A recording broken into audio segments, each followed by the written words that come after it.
Welcome to the live show 134. We dive into the world's most pressing events with fearless insight. Tonight, we're joined by David Clews from Unity News Network, a platform challenging mainstream narratives with the focus on free speech and sovereignty. We'll ask David his take on the latest global flashpoints from Israel's escalation in Gaza, the Houthi conflict in Yemen, which Trump call on May 19th, which lasted over 2 hours but failed to secure a Ukraine ceasefire, with Putin demanding an end to Western aid. We'll also cover the Iran tensions, Romania's election fraud claims, UK EU ties, King Charles' health, and Trump's tariffs. Hello, David. Before we start, please tell everyone where they can find you and Unity News Network. Links will be in the description below.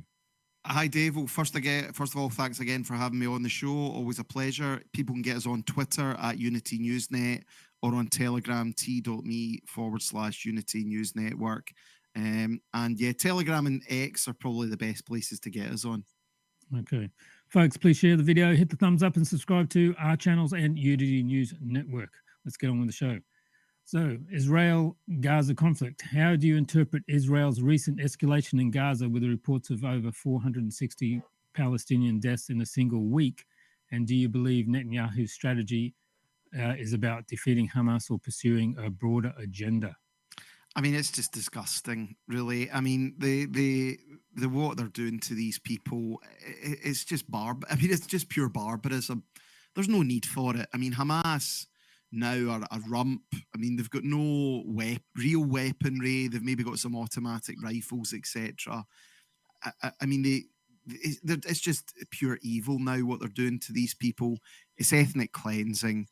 I think everyone who sees it, who looks at what's really going on, is disgusted by it. There's no military strategy for it. I mean, it is a bloodlust now, and it's just repulsive behaviour. And the only reason they get away with it is because of the international blackmail, the lobbying they have with Western politicians, and as they do with other Gulf states as well. And it really is just shocking. And it's just unbelievable that they're getting away with this in 2025. It seems the abuse has become the abuser. Yeah, it certainly is. And the thing is, there will be they won't get away with this in the long term. You know, they've ruined their reputation now, and even people who maybe don't look at it a wee bit deeper, they'll look at it and they'll see Israel with all the money, all the jets, the tanks, bombing. Again, just, you know, defenseless people. And it's just it's disgusting. It really, really is. There's no excuse for it. The UN has accused Israel of blocking humanitarian aid to Gaza, worsening a crisis for 290,000 children. Is this deliberate starvation, as some claim, or a tactical move against Hamas? I think, I mean, again, if I was being fully and you know, as much as I don't like Israel, I think they probably would draw a line at deliberate starvation. They will be wanting to keep as much control as possible, and they wouldn't be upset if people didn't get access to food. But I think they will continue to allow some food in, but, you know, not with any happiness. And again, the big thing this is really showing is that Netanyahu is to the left of like a lot of the Israeli public. Like, there is the cope that the Israeli public are against this, and they're not. I mean, if anything, they want it. They want it even more. The only pushback seems to be from, you know, families of the hostages who want to get them back. They're the only ones kind of speaking out. But again, it's not necessarily from altruistic reasons. Yeah. Hamas recently released an American-Israeli captive to push a ceasefire. Do you think they generally seek peace, or is this a ploy to buy time, as Israel suggests? I think they are obviously getting pounded just now, and they will do what they can to buy some time. So I mean, maybe then, you know, just being honest with you, Israel probably has a point there. They did try and, I think, ingratiate themselves with Trump. It wasn't done with the Israelis, but I think as well, it's important to recognize that the Palestinians have been doing this for decades, where they just basically take, and they say hostages. Well, I mean, there's tens of thousands of Palestinians held in Israeli captivity. Many of them have never been tried. Many of them, have never been arrested for anything. So what are these people? Are they not hostages as well? Yep. Critics argue Netanyahu's rejection of the Gaza ceasefire deals is to maintain his far-right coalition. Do you agree? And how does this align with UNN's, Unity News Network's view on globalist agendas? Well, I mean, as I said, people like Smotrich and Ben Gvir are much more extreme than Netanyahu, which again is hard to believe. And Netanyahu has to keep this coalition together, so he has to appeal to the likes of Smotrich and Ben Gvir, or his coalition will fall apart. So it is. This is politics. It's a tough tightrope. As I said, I don't think Netanyahu is, he is extreme, but these guys are even more extreme. I mean, that's just the reality of it. Yeah. Netanyahu's hinted at controlling the Gaza post-war. Is this a step towards annexation? And what does it mean for the Palestinian cause in your view? Well, I mean, as I said, if they do make them all leave and send them to Libya, etc., you're talking about 2 million people just simply being ethnically cleansed from their home. I just don't know how that's possible in the year 2025. I mean, clearly it's only possible because of American support. I think the problem for the Palestinians is that, Fatah, the PLO, and the West Bank, they've been so quiet around this, and they've been the Palestinian people are badly let down by not only their own leadership but also by the fellow Gulf states. If they do kick them out of there, then the next step will be the West Bank, and it will be the Greater Israel Project. So these people, they have to stay; they can't move. Yeah. Moving over to Yemen, Israel strikes on Yemen's Sana'a airport, and Houthi targets followed Houthi missile attacks on Israel. Are the Houthis a legitimate threat, or is Israel using them as a pretext to flex regional power? I think Israel have a right. Again, I'm not saying this to defend them. I think they have a right to strike at the Houthis because the Houthis are attacking them. The Houthis are attacking Israeli shipping in solidarity with the Palestinians. So clearly Israel have within international law a right to strike back at them. What I've been opposed to is US and British involvement in those strikes, but it appears Trump's done a deal with them. How long that'll last, we don't know. But I think, as I say, if Yemen are launching missiles directly at Israel, I mean, they hit the Ben Gurion airport, Israel does have a right to respond to that, whether we like it or not. Well, as you said, Trump announced a US Houthi ceasefire, but the Houthis say it doesn't cover their attacks on Israel. We had some very good news last night. The Houthis have announced that they are not, or they've announced to us at least, that they don't want to fight anymore. They just don't want to fight. And we will honor that. And we will stop the bombings. And they have capitulated. But more importantly, we will take their word. They say they will not be blowing up ships anymore. And that's what the purpose of what we were doing. So that's just news. We just found out about that. So I think that's very, very positive. They were knocking out a lot of ships going, as you know, sailing beautifully down the various seas. It wasn't just the canal. It was a lot of other places. And I will accept their word, and we are going to stop the bombing of the Houthis, effective immediately. And Marco, you'll let everybody know that. Is this a diplomatic win for Trump or a sign of a fractured US influence in the region? Well, again, there's been a lot of talk about Trump and Netanyahu falling out, it is theatre. I actually think deep down Trump doesn't particularly like Netanyahu. I think he probably will never forgive him for when Biden, got the election, and then Netanyahu was the first foreign leader to phone up and congratulate him on his victory. I think Trump will remember that. I think they're both extremely, formidable political figures. So I think probably they don't like each other, but as I said, Trump's got a lot of people around him whispering in his ear who exert significant influence, and they'll want to keep that friendship going. The Houthis claim their attacks on Israel are in support of Gaza. Do you see them as principal allies of the Palestinians or opportunistic actors backed by Iran? No, I think the Houthis are doing what, all the Gulf states should really have been doing, which is supporting the Palestinian resistance. If you are a Muslim in the Middle East, it's really unforgivable that no one else is supporting the Palestinians, and it is only the Yemenis that are doing that. And I think there is a big argument that it's because these people are, they are dirt poor. They've been in war for the last number of years. And, it's not like the Saudis or the Qataris or in the UAE where they've got all that money, they've got all that wealth, they've got all that power. These people have nothing, and they still have principles. As I say, I think what the Houthis are doing in targeting Israeli shipping is legal in terms of international law, and they have a right to do what they are doing to defend the Palestinian people. But as I say, if I believe that, then I have to say Israel also have a right to strike Yemen, who are hitting them. Over to Europe, the Ukraine war. Trump's May 19th call to Putin lasted over 2 hours, aimed to stop the Ukraine war bloodbath, but yielded no ceasefire with Putin, insisting on ending US Western aid. Putin called the conversation with Trump meaningful, frank, and very useful.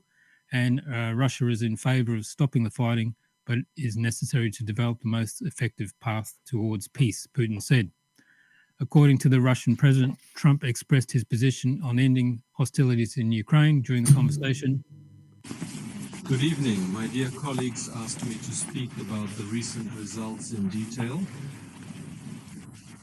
Our telephone conversation with the President of the United States, indeed, this conversation took place, lasted more than 0200 call. And I want to note that he was very informative and very frank, and in general, in my opinion, very useful in this regard.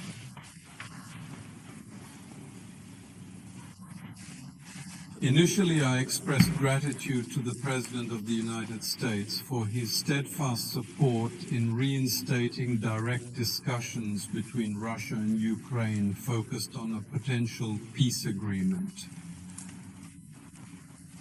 Regarding the resumption of negotiations, which were interrupted by the Ukrainian side, as is known, back in 2022.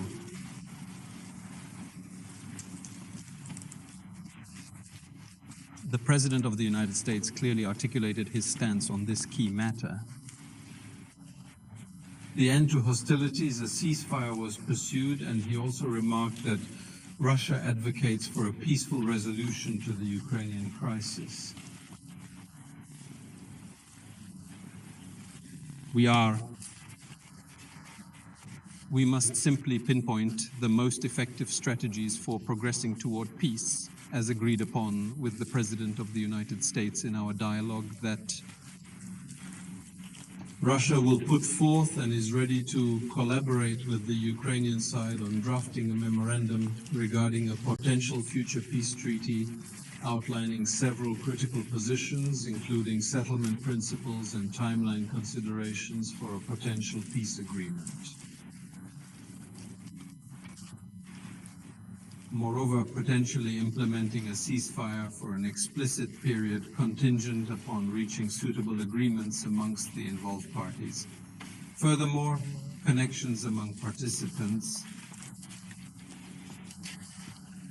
conferences and discussions rekindled in Istanbul.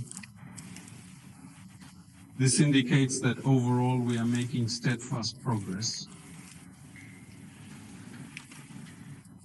I want to emphasize once again that there was a conversation, very constructive and meaningful. The question, of course, is that the Russian and Ukrainian sides demonstrate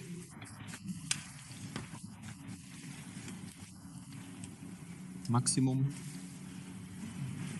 a strong desire for peace and achieving trade-offs that are satisfactory to all involved parties. Concurrently, I wish to emphasize that Russia's stance is notably straightforward. Our primary concern lies in addressing the fundamental reasons behind this crisis.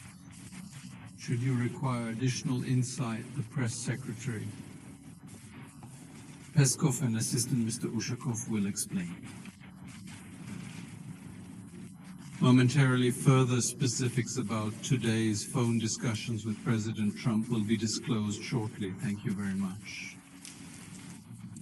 Is Trump's push for peace being undermined by globalist pressures? I think Trump has shown a bit of pragmatism on it.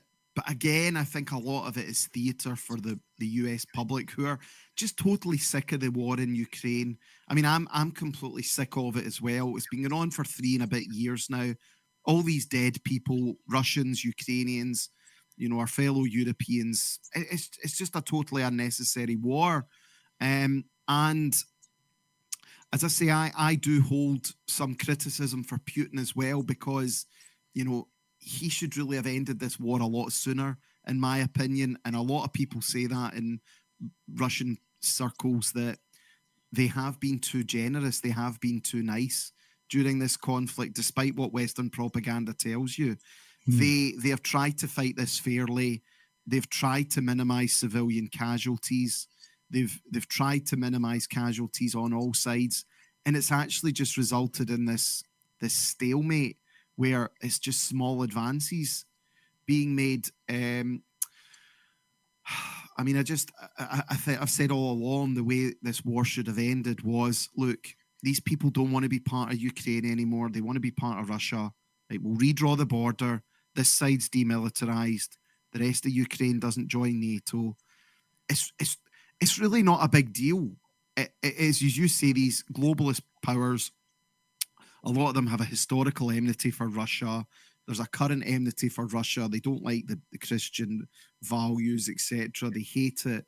And they've just, as I said, it's ridiculous. And see people that say stuff like a border can never be redrawn.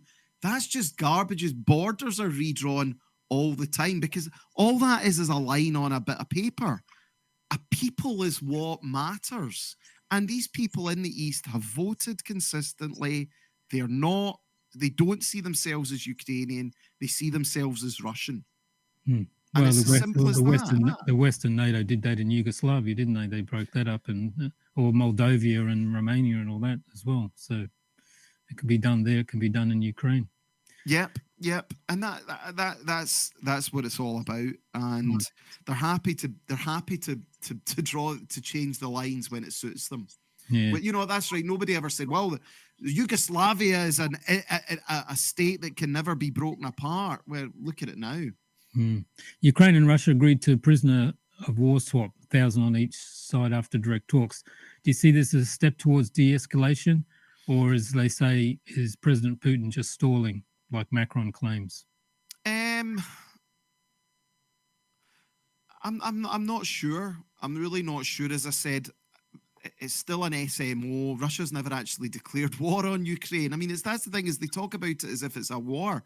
It's not. I mean, they've never declared war on Ukraine. So I don't know what Putin's long-term goal is here. But again, clearly, look, this war would have ended within, as Trump said, within a year, if it wasn't for Western weapons and Western money. If they cut off the weapons and they cut off the money, the Zelensky government will fall within a few months. Yeah. And that they're the ones that are keeping them on life support. Yeah, President Vance said Trump would offer Putin economic benefits and restored global relations for a Ukraine ceasefire. Does this approach undermine Ukraine's sovereignty, or is it a pragmatic way to counter globalist war agendas? I think there's an element of pragmatism in it, but I also have the theory that they're bringing Russia in from the cold because they want to try and isolate Iran, because obviously a certain lobby don't like Iran. So I think a big part of that is they want to bring Russia in because Russia's obviously very friendly with Iran. So if they bring Russia back into the fold, then Russia might not be be as friendly with Iran and the likes of North Korea. So I think there is a sort of hidden strategy at play there. Mm-hmm. Is Trump being outmaneuvered by President Putin, or a strategic move to expose NATO's overreach? I think Trump intrinsically isn't a fan of NATO. I just think a lot of Americans as well look at it and think, what are we still doing in Europe? Like, we're just not there anymore. As I say, I don't think they even think about it too much. I mean, the whole Trump-Zelensky fallout was all for an American audience. So I think if Trump could really get his way and the rest of his people, they would probably withdraw from NATO and withdraw from Europe. They're just not bothered. They just don't see it as important anymore. Yeah. And I actually think that would be a really good thing. I don't think we should have NATO anymore, and I think the Americans should withdraw from Europe. Yeah. They should. They've been there long enough now. How long has it been now? 75 years or something? Yeah. You mentioned Iran. Israel warns of striking Iran's nuclear sites if talks fail, while Trump pushes for a deal. Is a war with Iran inevitable, or can diplomacy defuse this powder keg? Good question. I mean, clearly, if Netanyahu had his way, they would have American troops on the ground and they would do it. But Iran isn't Iraq. You know, Tehran is not an easy place to reach. The Iranians have exceptionally advanced missile technology systems. And I think they know that Iran is not a pushover. And there's not the appetite for a war against Iran, especially not in America. I mean, there just isn't. Even I mean, the whole neocons agenda, it's over with now. People are sick of it. But Netanyahu wants the Iranian nuclear sites destroyed. He wants Iran. You know, they want regime change in Iran, but I just don't see the appetite from the average American member of the public. Trump's envoy Witkoff is negotiating with Iran, despite Netanyahu's push for hardline denuclearization deal, as you said. The other major set of negotiations with Iran.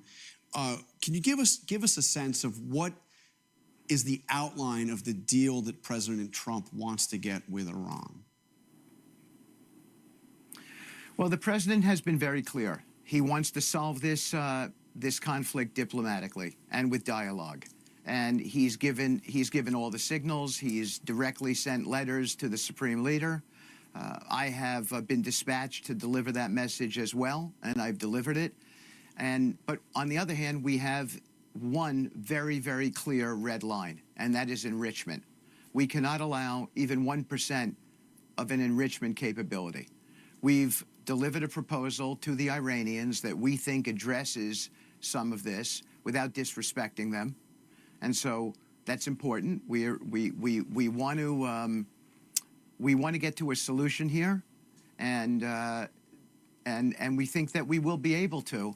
But everything begins from our standpoint, John, with a deal that does not include enrichment. We cannot have that, because enrichment enables weaponization, and we will not allow a bomb to get here. But short of that, there are all kinds of ways for us to achieve our goals in this negotiation.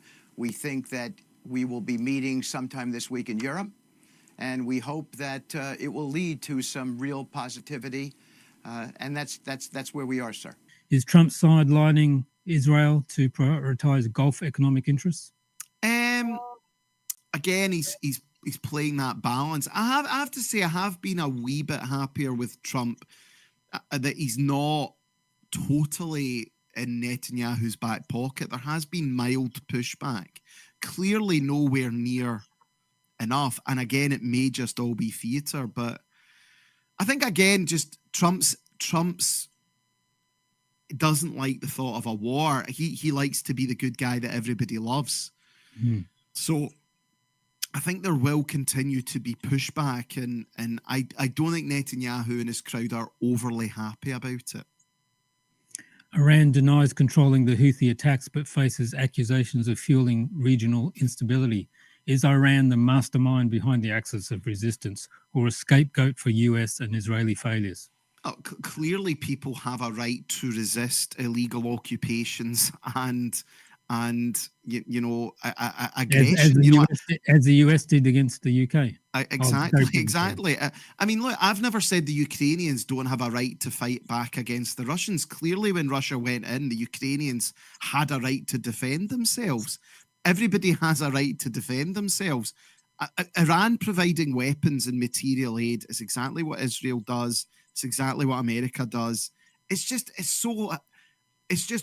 we in the West, we have this childlike propaganda that, oh, they're the evil ones conspiring, masterminding, they're funding terrorism. It's just so childish. They're all at it. They all engage in realpolitik. That's just how the world works. Yeah. Well, they've put in an ex-Al-Qaeda guy in the charge of Syria. I know. Exactly. So, Romanian election has just been. Allegations of fraud in Romania's recent election have sparked protests.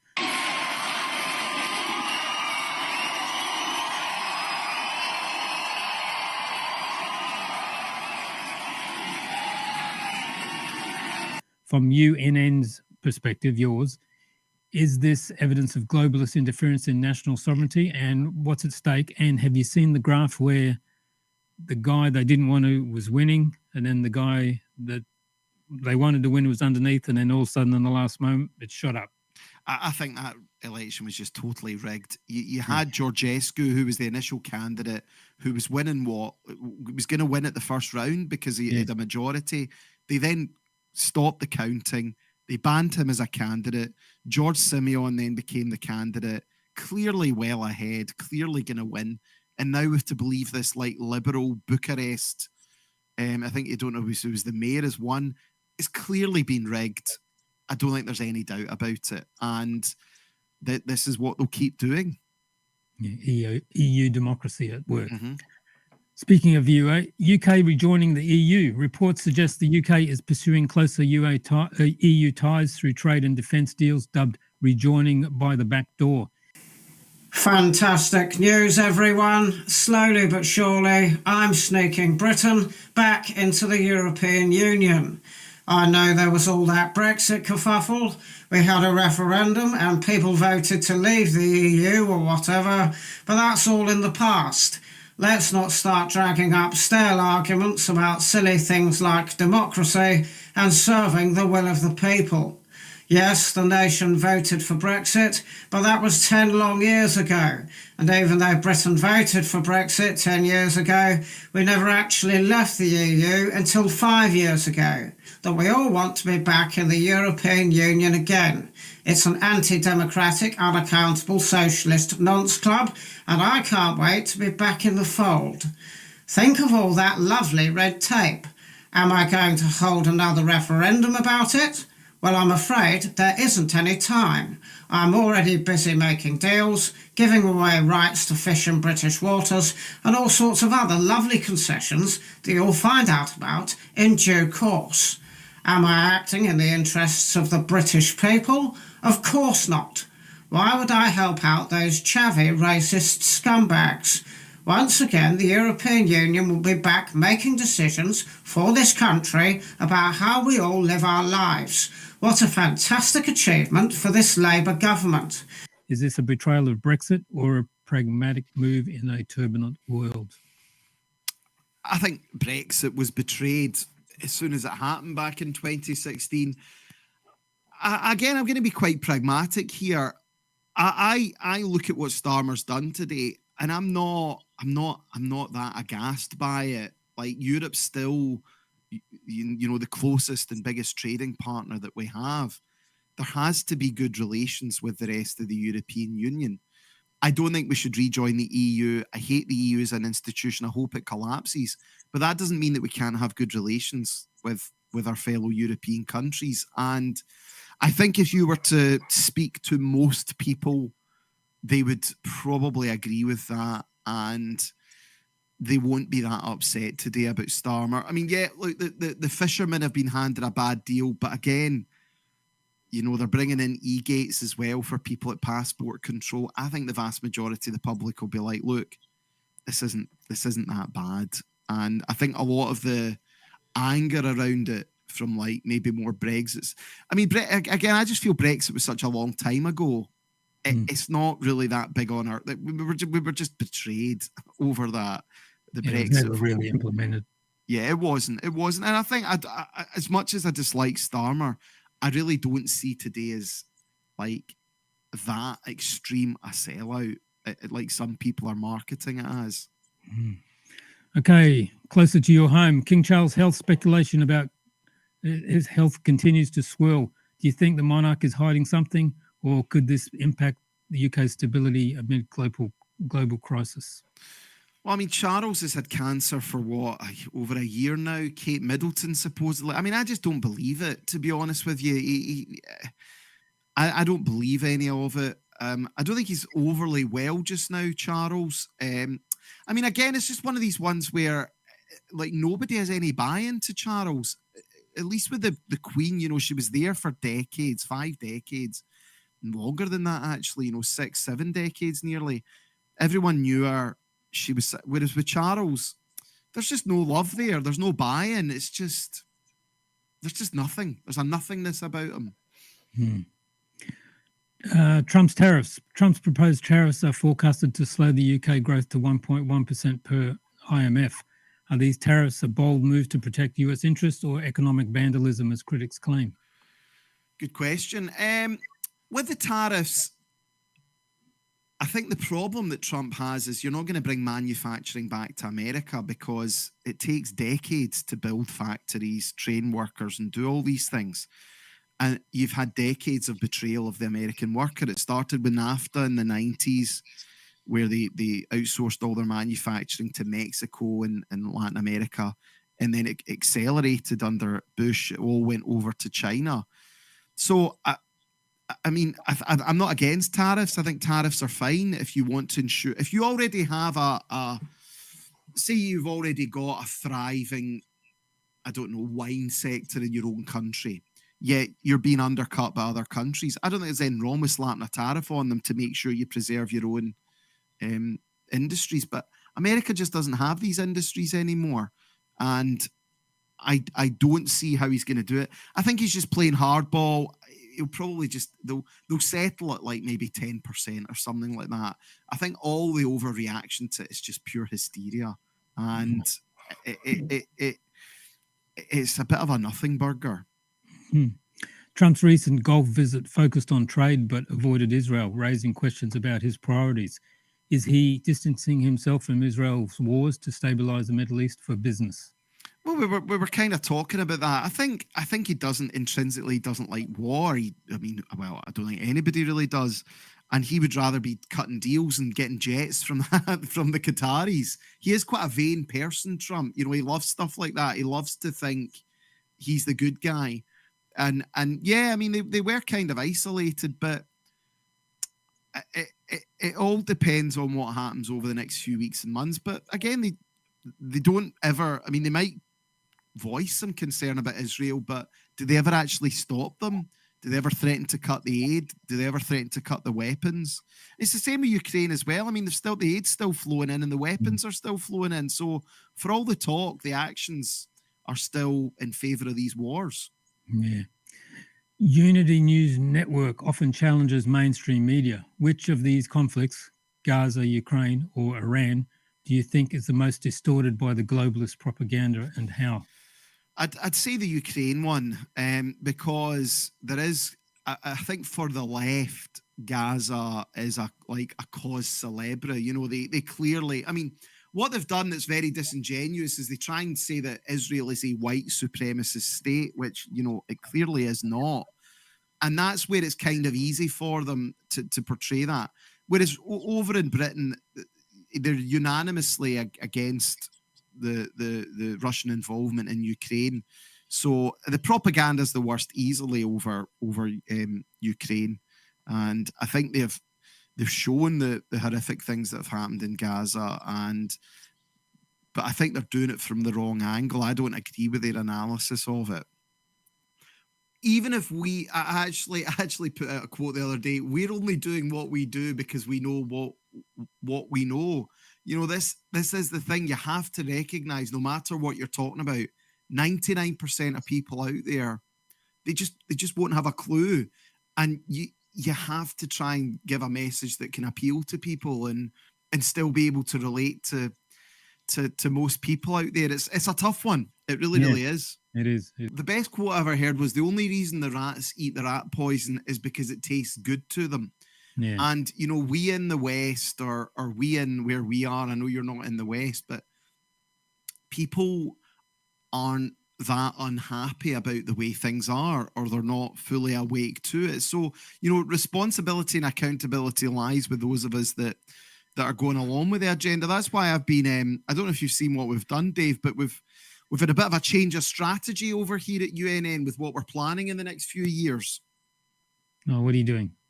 Well, what I've done is I've said to people is, look, there's three ways you bring about a change in a country. First of all, there is a violent revolution.